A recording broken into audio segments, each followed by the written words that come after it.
Hola, veus, els Mossos d'Esquadra han detingut el líder de Vox a Lleida, José Antonio Ortiz Cambray, per suposats delictes contra la llibertat sexual. Se l'acusa d'haver abusat almenys d'un menor amb discapacitat severa. La detenció es va produir aquest dimarts al seu lloc de treball, al barri de Capon. La investigació es va accelerar després que els responsables d'un centre tutelat de la Generalitat per a menors amb discapacitats a la capital del Segrià detectessin una actitud estranya amb un d'ells. Després de revisar el seu telèfon mòbil van trobar imatges i converses que implicaven Ortiz en un presumpte delicte d'abusos sexuals.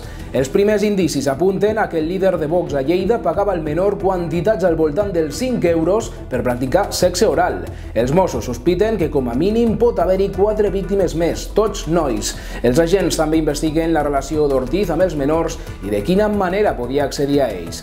El partit d'extrema dreta Vox s'ha distanciat d'Ortiz a través d'un comunicat publicat a Twitter on subratlla que no ocupa cap càrrec de responsabilitat dins del partit i és només un militant de base. El partit li ha suspès l'afiliació fins que s'esclareixin els fets.